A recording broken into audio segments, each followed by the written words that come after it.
আমরা অনেক স্বপ্নবিলাসী, স্বপ্ন দেখতে অনেক বেশি পছন্দ করি। তবে আমাদের স্বপ্নগুলো কখনো শেষ হবে না। যখনই একটা শেষ হয় আরও একটা শুরু হয়ে যায়। আর এভাবেই আমরা আমাদের ছোট ছোট সব ভালো লাগাগুলোকে সঙ্গী করে আর খারাপগুলোকে পেছনে ফেলে দিই, যাতে জীবনে আসে অনেক বৈচিত্র্যতা, অনেক ভালো লাগা। তাই বলি স্বপ্ন দেখতে হবে। কথায় আছে, সব স্বপ্ন পূরণ না হলেও অনেকগুলো দেখলে তার মধ্যে বেশিরভাগই পূরণ হয়, যদি নিজেদের প্রচেষ্টা ও মনোবল যথেষ্ট দৃঢ় থাকে। এই 64 জেলা ভ্রমণ আমার একটা স্বপ্ন, যা আজ পূরণ হলো। বলতে পারেন এটা আমার একটা প্রচেষ্টা, আপনাকেও মনে করিয়ে দেওয়ার জন্য যে আপনাকেও তা করতে হবে। কিন্তু তা কবে, তা আসলে আমার জানা নাই। আপনার প্ল্যানটা আপনাকেই করতে হবে। আজকে আমরা 64তম জেলায় মানে কক্সবাজারে আছি। আজকে সারাদিন কক্সবাজারটা এক্সপ্লোর করব, আর এখান থেকে আপনাদের সাথে বিদায় নিব। আর শেষ হবে আমাদের 64 জেলা ভ্রমণ। অনেক বড় লম্বা একটা জার্নি। জানি না আপনাদের কেমন লাগছে, আশা করি ভালো লাগছে। তো এখন রুমে ফিরে যাব, কারণ রুমে আমাদের জন্য সকালের ব্রেকফাস্টের ব্যবস্থা আছে। আগে নাস্তা করব, তারপর এখান থেকে বেরোবো এবং সারাদিনে কী প্ল্যান পরে আপনাদের সাথে শেয়ার করব। তো চলেন আগে রুমে ফিরে যাই।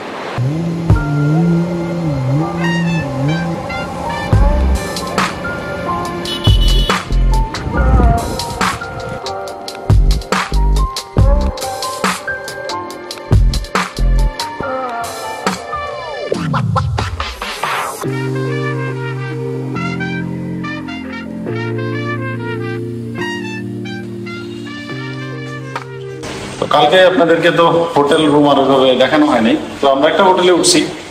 সেখানে আসলে হোটেলটা বেশি একটা ইম্পর্টেন্ট না, যেহেতু আমাদের যেতে হবে আরো অনেক বড় জার্নি আছে।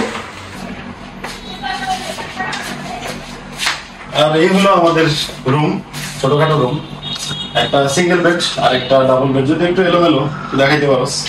কালকে রাত্রে আসছি খুব তাড়াহুড়া করে, আমরা একেবারে আসার কালকে আর তেমন একটা ফ্রেশ হওয়ার মতো সময় পাইনি।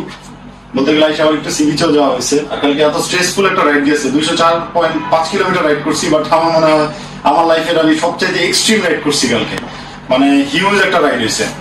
তো আপনাদের জন্য একটা সারপ্রাইজ আছে, এটা পরে দেখাইতেছি। আর আমাদের এখান থেকে একটা ব্যালকনি আছে, খুবই একটা দারুণ ভিউ। আসেন দেখাই আপনাদেরকে। এই দেখেন কি সুন্দর road side view. Hill view নাই, ওই হোটেলটা দেখা যায়।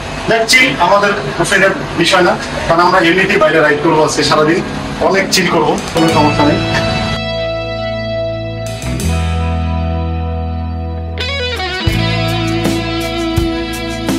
তো নতুন একটা শার্ট পরছি, দেখতেছেন না? পুরা এই ভ্রমণে এই শার্টটা ক্যারি করছি, যে 64তম জেলা কক্সবাজারে এটা পরবো।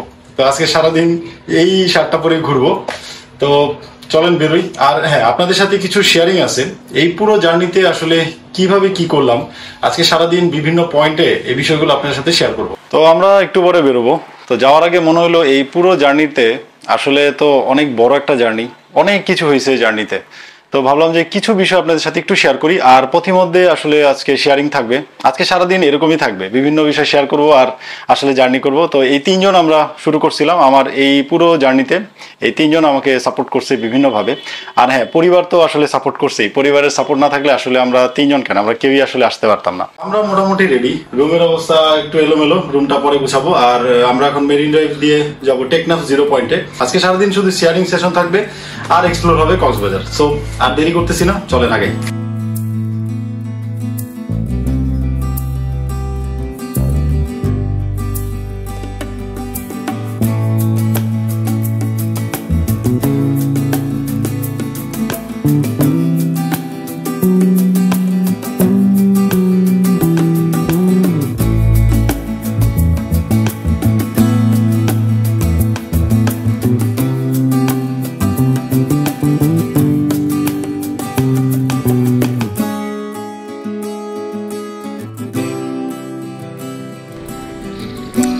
তো ওয়েলকাম টু মেরিন ড্রাইভ। ওই যে দেখেন এই পাশে পুরাটা একেবারে সমুদ্র সৈকত, এত বেশি মাত্রায় সুন্দর লাগতেছে। এখান থেকে পুরা স্পষ্ট, একেবারে দারুণ দেখা যাইতেছে। পুরা রোডটারই কনস্ট্রাকশনের কাজ চলতেছে, এর জন্য আমরা প্রায় 28 কিলোমিটার আসছি। রাস্তা খুবই খারাপ, এরপরে থেকে রাস্তা এরকম ভালো, একেবারে দৃশ্যমান সমুদ্র সৈকত, পাশে মেরিন ড্রাইভের রাস্তা। আর কি লাগে লাইফে। আর ওয়েদার দেখছেন, এত সুন্দর ওয়েদার, আজকে আমার মনে হয় না সারাদিনেও কোনো বৃষ্টির কোনো সম্ভাবনা আছে।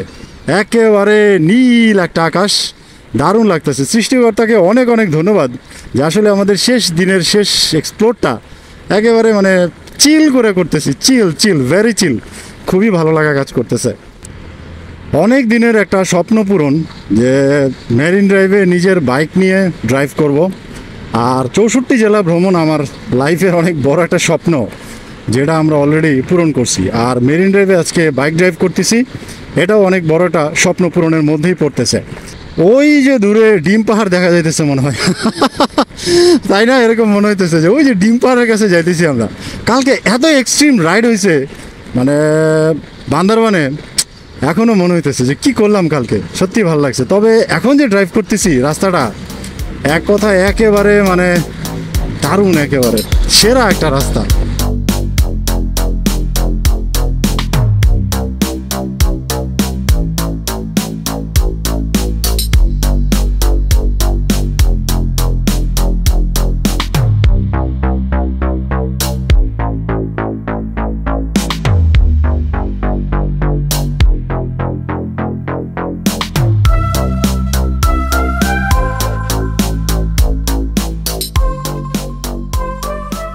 আর গতকালকেও বান্দরবনেও যে আমরা ড্রাইভ করছি, বৃষ্টি হয়েছে খুব সামান্য, বাট এক কথায় একেবারে চমৎকার একটা ওয়েদার ছিল, চমৎকার। আর এই জায়গার এই পরিবেশটা দারুণ লাগছে। তো নিচে থেকে না চড়ুই পাখিকে একটু উপরে পাঠাই দিতেছি, সো একটু দেখতে থাকেন, আমরা ততক্ষণ আরেকটু আগাই।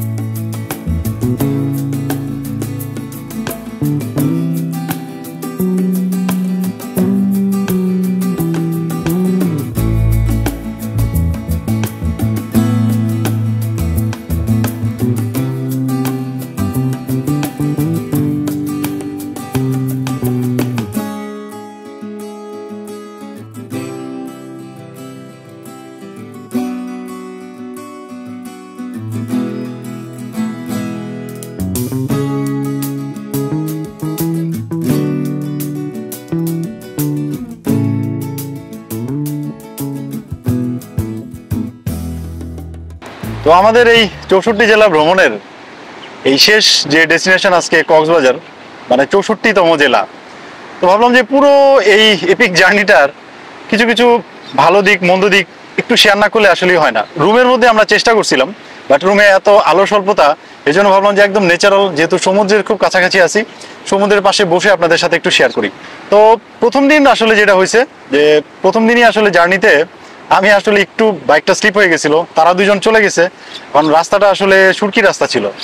দাদারা চলে গেছেন, আমি পরে বাইকটা ব্যালেন্স করতে পারতেছিলাম না, পরে আইল্যান্ডের সাথে বাইকটা একটু কাত হয়ে গেছিল, পরে একটা ট্রাক ড্রাইভার এসে আমার সেভ করে। তো খুব মন খারাপ হয়ে গেছিল প্রথম দিন, যে প্রথম দিনই এরকম অবস্থা, আর 64 জেলা কিভাবে কভার করবো। বাট আসলে সৃষ্টিকর্তার একটা আশীর্বাদ ছিল যে আজকে আমরা এই জায়গা পর্যন্ত চলে আসছি এবং সবাই একদম সেফ আছি। এবং গতকালকে বান্দরবানের যে ট্রিপটা ছিল, আমার মনে হয় আমাদের লাইফের এক্সট্রিম জার্নি ছিল, যেটা দাদার জন্য প্রথম।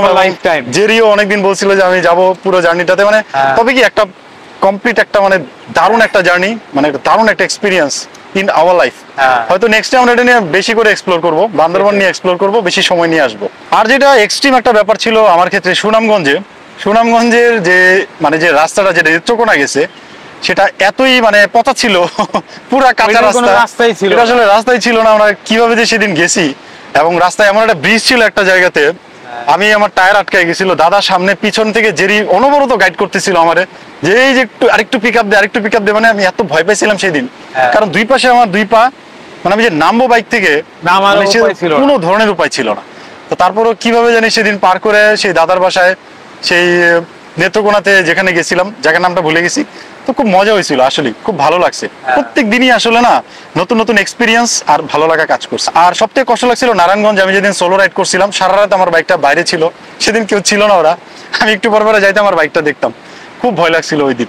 আর দাদার একটা এক্সপিরিয়েন্স মনে হয়েছে বান্দরবানে। গতকালকে বান্দরবনের একটা এক্সপিরিয়েন্স শেয়ার করি, সেটা হচ্ছে বান্দরবনে যেহেতু হিলি রোড, ওখান থেকে নামার সময় যারা বান্দরবনে কখনো এক্সপ্লোর করেন নাই, যারা নতুন যাবেন তাদের জন্য বলতেছি, তারা অবশ্যই ইঞ্জিন ব্রেক ইউজ করবেন, যেটা আমি বোকামি কালকে দাদা ইউজ আসলে করি একটু নাই। কম ব্যবহার করছে। আমি খুবই কম ইউজ করছি হ্যাঁ। এবং আমি পুরোপুরি হাইড্রোলিক আর হাইড্রোলিক পায়ের আর ব্রেকটা ইয়ার উপরে দেওয়া আছে। গেছিলাম। একটা পর্যায়ে গিয়ে আমার হাইড্রোলিক লক হয়ে গেছে পুরা লক হয়ে গেছে। এবং এটা এতই হিট হয়েছে, আমি পানি দেওয়ার পরেও এটা প্রায় 2 থেকে 3 ঘন্টা লাগছে এই ডিস্কটা পুরাটা ঠিক হইতে। ঠান্ডা হইতে। তো আজকে সারাদিনে আরো টুকটাক অনেক কিছু শেয়ারিং আছে। আমরা কালকে ঢাকা ফিরবো, আজকে পুরা কক্সবাজারটা এক্সপ্লোর করবো। তো এখন যাচ্ছি টেকনাফে। তো চলেন টেকনাফ 0 পয়েন্টে যাই, ওইখানটা এক্সপ্লোর করি। আর আরো অনেক এক্সপিরিয়েন্স, আরো অনেক কিছু ভালো লাগা হয়তো আস্তে আস্তে আপনাদের সাথে শেয়ার করবো। তো চলেন আগাই দাদা। ওকে জেরি, ওকে চলেন। তো মেরিন ড্রাইভ থেকে এই ড্রাইভ করার সময় এই পাশে যেমন সুন্দর একটা সমুদ্র সৈকত দেখবেন, তার পাশে এই যেরকম বড় বড় পাহাড়গুলো দেখতে পারবেন, যেটা দেখতে না দারুণ লাগে। তাই চিন্তা করতেছি কালকে মানে গতকালকে এইরকম একটা বড় পাহাড়, এর থেকেও উঁচু পাহাড় আমরা কালকে বাইক নিয়ে উঠছি। মানে এটা একটা এক্সট্রিম লেভেলের, সত্যি সৃষ্টিকর্তার মানে সৃষ্টি মানে একেবারে অন্য রকম, যেগুলা আমাদের ভাবনা চিন্তার বাইরে। It's such a pain to close my eyes. I'm falling in this deep immerse. Would you ever show me? তো মাত্র আমরা টেকনাফ 0 পয়েন্টে দাঁড়াইলাম। এখন বর্তমানে নাকি এটাই মানে ফলক 0 কিলোমিটার টেকনাফের সামনে যেটা ছিল ওটা নাকি ভেঙে ফেলা হয়েছে। তো এটাই বর্তমানে আছে। তো এখানে আমরা ছবি তুললাম। তো এর পরের যে ডেস্টিনেশন আমাদের সেটাতে যাব। বেশ বেলাই হয়ে গেছে আজকে ঘুরতে ঘুরতে, চলেন সেটাতে আগাই। তো আমরা আসছি টেকনাফ মডেল থানা, কক্সবাজার। তো মাথিনকূপ কিন্তু আমরা এখানে আসছি মাত্র। এই জায়গাটা কিন্তু থানার ভিতরে, আবার কেউ এসে কনফিউশনে পড়ে যায় না। তো অনেকে আমাদের মতো এসে একটু কনফিউশনে পড়তে পারেন যে থানা নাকি মাথিনের কূপ, মানে কোথায়? হ্যাঁ, থানার ভিতরেই মাথিনের কূপ। কারণ কি বিষয়টা এর সাথে রিলেটেড আপনাদেরকে বলতেছি, আসেন। মাথিন নামে ছিল এক রাখাইন মেয়ে, আর এই কূপ তো সেই নামকরণে হয়েছে মাথিনের কূপ। তো এখানে অনেক বড় ইতিহাস আছে, ইতিহাসটা স্ক্রিনে দিয়ে দিতেছি পুরোটা, চাইলে আপনারা পড়তে পারেন। আর আমি খুব সংক্ষিপ্তভাবে আপনাদেরকে বলে দিতেছি। এই এখান থেকে খুলে একটু দেখা যায় এই যে মাথিনের কূপ। উড়ি বাবা, ও তাই তো, অনেক নিচু মনে হইতেছে, বোঝা যায় না অবশ্য, বেশ পানি, কুয়া যেহেতু অনেক পানি ভিতরে। মাথিন কূপ আসলে যেটা হলো যে মাথিন হলো এক রাখাইন জমিদার মেয়ে, আর কূপ তো এই যে এটা দেখলেন। তো এটার ইতিহাস হলো আসলে একটা অমর প্রেম কাহিনী। মাথিন হলো জমিদার বংশের একটা রাখাইন মেয়ে, সে এখানে কূপে পানি নিতে আসতো। মানে সবাই এখানে পানির অভাব পূরণের জন্য এই কূপটা করা হয়েছিল একটা সময়, অনেক আগের কথা। তো তখন এই যে এই ভদ্রলোক ধীরাজ ভট্টাচার্য, যিনি এখানকার দায়িত্বে ছিলেন পুলিশ সুপার হিসেবে, মেবি যা লেখা আছে। তো সংক্ষিপ্তভাবে যদি বলি, উনি এখানে আসছিলেন দায়িত্বরত অবস্থায়। এই মাথিন যে এখানে আসতো, রাজার মেয়ে, তাকে দেখে আসলে তার প্রেমে পড়ে যায়। তো প্রেমে পড়ে তাদের সাথে একসময় ভালো একটা সম্পর্কে জড়া যায় তারা। কিন্তু একটা সময় এই ভদ্রলোকের কলকাতা যেতে হবে, তার মা অসুস্থ এর জন্য। কিন্তু সেই মাথিন তাকে যেতে দিতে চায় না, বলে যে তুমি গেলে আর ফিরে আসবে না। বাট সেটাই হয়, সে আর ফিরে আসে না। তো একটা সময় মাথিন সেই না খাওয়া অনিদ্রাতে আস্তে আস্তে জীর্ণশীর্ণ হয়ে সে আসলে মৃত্যুর কোলে ঢলে পড়ে। তো পরবর্তীতে এখানকার যে পুলিশ সুপার বা যারা ছিলেন দায়িত্বে, তারা এই পুরো বিষয়টাকে স্মৃতি হিসেবে রাখার জন্যই এই জায়গাটা সংরক্ষণ করছে, এবং মাথিন কূপ এই যে ইতিহাস সবকিছু দেওয়া হয়েছে। এবং এই পুরো জায়গাটাতে সবাই এই কাহিনীটা খুবই ফেমাস হয়ে গেছে, এবং সবাই জানে যে মাথিন কূপ কি এবং কেন। মাথিন কূপ আসলে সবাই স্থানীয়ভাবে দেখতে আসে, তো আমরাও দেখতে আসলাম। কক্সবাজারের এই জায়গাটাই আমরা এক্সপ্লোর করলাম। এর থেকে আমরা এরপরে আবার আরেকটা জায়গায় যাব। তো মাথিন কূপ আসলে এক অমর প্রেম কাহিনী, যেটা বললাম। আসলে হিস্ট্রিটা পড়লে খারাপ লাগে, তাই না? যে কেমন একটা বিষয়, একটা মানুষের ভালোবাসার জন্য সে মানুষ আর ফিরেও আসলো না, আর মেয়েটাও শেষ পর্যন্ত মারা গেল। এরকম প্রেম করেন না। যদি প্রেম করেন ঠিক মতন করবেন, আর নাইলে করবেন না। ঠিক আছে, চলেন এবার আমরা আগাই। কালকে বান্দরবনে একটা জিনিস ভালো ছিলাম, জানেন কি? এই ব্যাটারি গাড়িগুলো ছিল না। নাহলে এই সারা বাংলাদেশ ব্যাপী এই ব্যাটারি গাড়ি প্রচণ্ড যন্ত্রণা দিচ্ছে। দেখেন কি অবস্থা। আসলে কক্সবাজারে যারা আসে, টেকনাফে তো তেমন একটা আসে না। তো টেকনাফের যদি একেবারে শেষ প্রান্তে ধরি, তাহলে এই জেটি ঘাট। তো জায়গাটা এক কথায় একেবারেই অন্যরকম, এত সুন্দর লাগতেছে দেখতে। তো ফাইনালি জেটি ঘাটে ঢুকলাম, 20 টাকা করে টিকিট নিছে, 3টা বাইক 60 টাকা দিলাম। এটা না কেমন জানি সুন্দরবন একটা ফিল আসতেছে, মনে হচ্ছে সুন্দরবন। সুন্দরবনে এই ধরনের রাস্তা আছে, দুই পাশে এরকম জঙ্গল, নিচ দিয়ে পানি আসে, ওই যে নিচে পানি আসে, সাগরের পানি যখন ফ্লো হয় এই জায়গা পর্যন্ত চলে আসে। তো সামনেই মিয়ানমার বর্ডারগুলা, পাহাড়গুলো দেখা যাইতেছে, আই থিঙ্ক যদি ভুল না করে থাকি। আর এটা তো বাংলাদেশের মধ্যেই, সুন্দর অনেক জায়গাটা বলতে গেলে।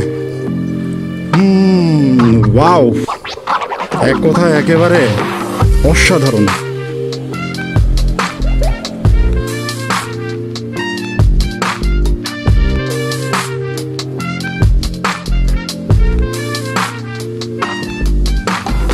মানে জায়গাটা যদি বলি না, এক কথায় একেবারে ভালো লাগার মতো একটা জায়গা।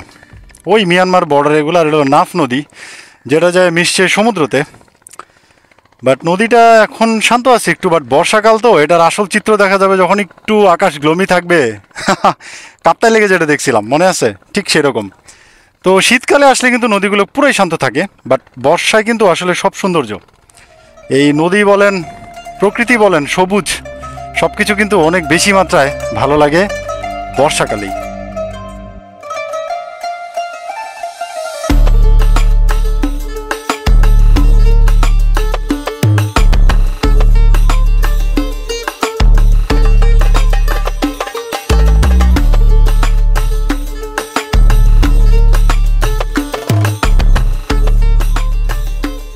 এদিক থেকে নামার জন্য এরকম ঘাট বাঁধাই করা আছে, এখান থেকে ওই নাফ নদীর একেবারে কাছে যাইতে পারবেন, যেটা আসলেই না দারুণ লাগছে আমার কাছে। এটা ভালোই বানাইছে না, এদিক দিয়ে সবাই হাঁটাহাঁটি করে দেখতেছি আমি। ওই যে বৈশা আছে, বৈশা টাইম পাস করতেছে, ভালো। ভালোই, জায়গাটা আসলে সুন্দর।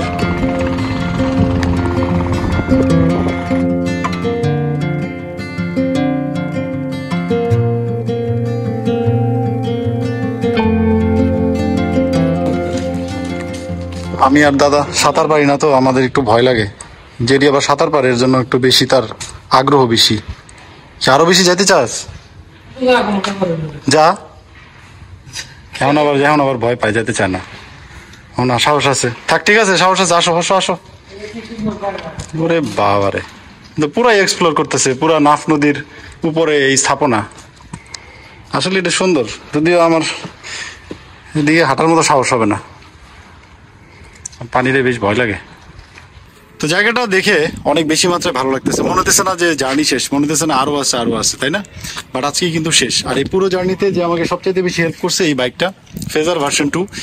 অনেকের কাছে এত মনে হতে পারে যে এই ফেজার দিয়ে আসলে সারা বাংলাদেশ ঘুরছি, আমি আসলেই ঘুরছি। বিভিন্ন সময় বিভিন্ন রকমের প্রবলেম হয়েছে, বকাঝকাও দিছি এই বাইকটার অনেক, কিন্তু আসলে কিন্তু সেফলি আসছি। এই বাইকটা পুরো বাংলাদেশটা আমাকে সেফলি একদম ঘুরায় ফিরায় নিয়ে আসছে একদম পয়েন্টে। তো সত্যি ভালো লাগছে।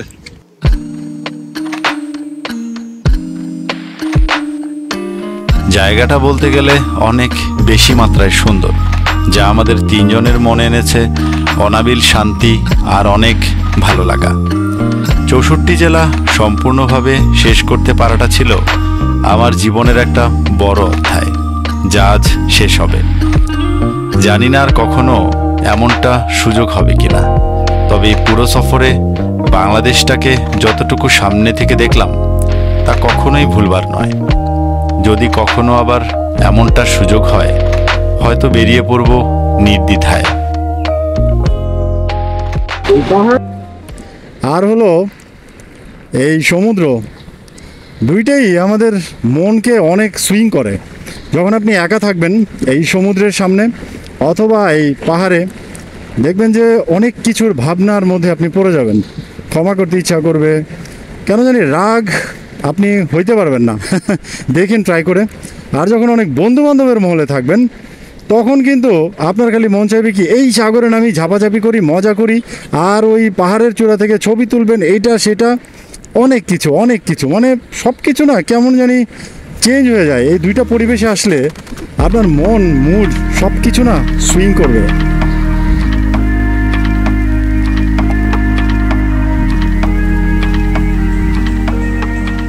মেরিন ড্রাইভে খাবার খাওয়ার জন্য আমরা দাঁড়াইছি, বাট এর আগে এখানে সমুদ্রের যে একটা ভিউ আছে সেটা দেখলে পুরাই আপনাদের মাথা নষ্ট হয়ে যাবে, এত সুন্দর লাগতেছে দেখতে। আর এখানে কিউবগুলো রাখা হয়েছে বড় বড়, যেগুলো দেখতে মানে আরো বেশি মাত্রায় সুন্দর লাগতেছে। তো আমার মনে হয় এই পুরো জায়গাটা আমরা চড়ুই পাখির একটু উপরে উড়াই দিতেছি, একটু দেখতে থাকেন আর আমরা দুপুরের খাবারটা সেরে নিই। তারপরে আরো অনেক কথা আছে, অনেক শেয়ারিং আছে।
তো মেরিন ড্রাইভ থেকে খাওয়া দাওয়া করে মাত্র আমরা বিচে আসলাম। তো যেহেতু কক্সবাজারে আসছি, বিচে তো একটু ড্রাইভ করা হবেই। তো দেখি একটু ড্রাইভ করব। আর বিদায় বেলাও চলে আসছে, একেবারে বিকেল হয়ে গেছে, আর একটু পরে সন্ধ্যা নেমে আসবে। সো আমাদের এই 64 জেলা ভ্রমণ হয়তো এখানেই শেষ হয়ে যাবে। আমরা আজকে থাকবো রাতটা, হয়তো আশপাশটা ঘুরবো, সেটার ব্লগে হয়তো নাও আনতে পারি। কালকে রাতে আপনাদের সাথে আমার দেখা হবে আবার, কারণ কালকে সকালবেলা আমরা রওনা দিব, কালকে রাতে যায় আমাদের প্রিয় ঢাকাতে পৌঁছাবো। সো কালকে দেখা হবে আপনাদের সাথে। সো যা পারলাম ততটুকু আপনাদেরকে দেখাইলাম, আশা করি আপনাদের ভালো লাগছে। সো সবাই ভালো থাকেন।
তো একেবারে ফাইনাল বিদায় বেলায় চলে আসছি।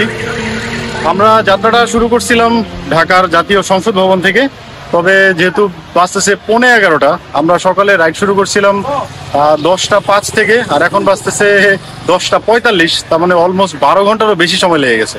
তো বেশি রাত হয়ে যাওয়াতে আর ওইখানটায় যাই নাই, যেহেতু শাহবাগের উপরে দিয়ে যাচ্ছি, তাই ভাবলাম যে এখানেই আপনাদের সাথে একদম শেষ বিদায়টা দিয়ে যাই।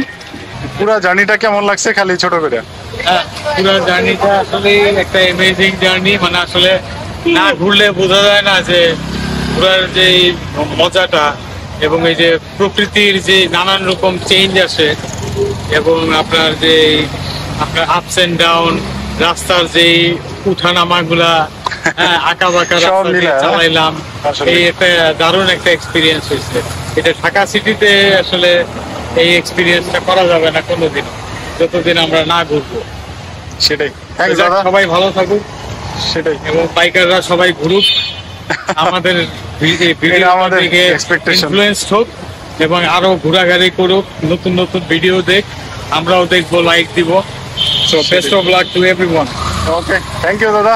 কালকে কক্সবাজারে মোট রাইড হয়েছে 162 কিলোমিটার, আর আজকে মোট রাইড করছি আমরা 390 কিলোমিটার, তার মানে 552 কিলোমিটার রাইড হয়েছে আমাদের মোট 2 দিনে। তো এখানে আর কিছু বলার নাই, আসলে কেমন যেন ফিল হইতেছে। সুন্দর একটা জার্নি ছিল। 64 জেলা ভ্রমণ আমার একটা স্বপ্নের যাত্রা ছিল, সাথে 2 জন টিমমেট ছিল। তো আমরা এখানেই ক্লোজ করে দিতেছি। তবে কেন জানি মনে হতেছে যে 64তম জেলায় আপনাদের সাথে বিদায়টা মনে হয় ঠিক মতো নেওয়া হয় নাই। তাই আপনারা কষ্ট করে একটু কক্সবাজারে আবার ফেরত যান, সেখান থেকেই আপনাদের সাথে বিদায়টা একেবারে নিতে চাইতেছি। আর এইখান থেকে বিদায় নিতেছি, কারণ কি বাসা যেতে হবে, অনেক স্ট্রেসফুল রাইড হয়ে গেছে আর অনেক দিনের লম্বা একটা জার্নি। তো খাওয়া দাওয়া করবো এবং অনেক অনেক ঘুমাইতে হবে। সো আপনাদের কাছে এখান থেকে বিদায় নিতেছি, সবাই ভালো থাকেন।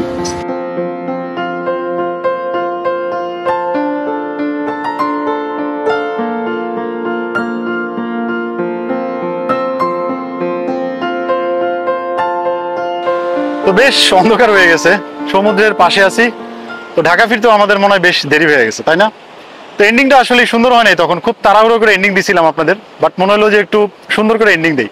আসলে 64 জেলা ভ্রমণে মনে হয়েছে কি 64 না, যদি এটা 70 হইতো আমার মনে হয় আমরা আরো 6টা ডিস্ট্রিক্ট আসলে ভ্রমণ করতাম, আরো এক্সপ্লোর করতাম। খুব ইচ্ছা করতেছে, বাট বাসায় তো ফিরে যাইতেই হবে। সো ফিরে যাব। আজকে আমাদের শেষ কক্সবাজার 64তম জেলা আমাদের, যেটা আজকে শেষ করলাম। এই পুরো ভ্রমণে আসলে অনেক মানুষের সাথে মেলামেশা হয়েছে, কথা হয়েছে, ভালো লাগছে সবাইকেই। যখন সোলো রাইড করছি কেউ না কেউ আসলে হেল্প করছে, সবকিছুই আসলে ভালো লাগছে। আর সৃষ্টিকর্তার আসলে আশীর্বাদ ছিল বলে এই পুরো জার্নিটা শেষ করতে পারলাম। তো আমার মনে হয় কি যে সমালোচনা পর্যালোচনার চাইতে আপনারা নিজেরাও বেরিয়ে পড়েন, কারণ কি আসলে পুরো জার্নিটা সারাটা বাংলাদেশ ঘোরাটা আসলে এত সহজ না। রোদ বৃষ্টি ঝড় সব কিছু নিয়ে আসলে আমরা এই পুরো জার্নিটা শেষ করছি। তো আশা করি আপনাদের ভালো লাগছে, আর আপনারাও আপনাদের মতো করে রুট প্ল্যান করতে পারেন, বেরোয় যেতে পারেন যখন ইচ্ছা। তো বিদায় নিতেছি এখান থেকে। আর আমার এই পুরো জার্নিতে যারা রাইড করছে আমার সাথে 2 জন পার্টনার ছিল, এক ছিল বনিদা আর এক ছিল জেরি। তারা যেভাবে পারছে আমাকে সবসময় হেল্প করছে, ধন্যবাদ তাদের 2 জনকেও। তো এখানে আর কি বলবো, আসলে কেন জানি মানে খুব খারাপ লাগতেছে আসলে যে কালকে শেষ হয়ে যাবে আমার জার্নিটা, কেন জানি ভালো লাগতেছে না। তো তারপরে বিদায় নিতে হবে। সবাই ভালো থাকেন, বি সেফ, বি হেলদি। আর নতুন কোনো ডেস্টিনেশনে হয়তো দেখা হবে আবার নতুন কোনো ব্লগ নিয়ে। সো ভালো থাকেন সবাই।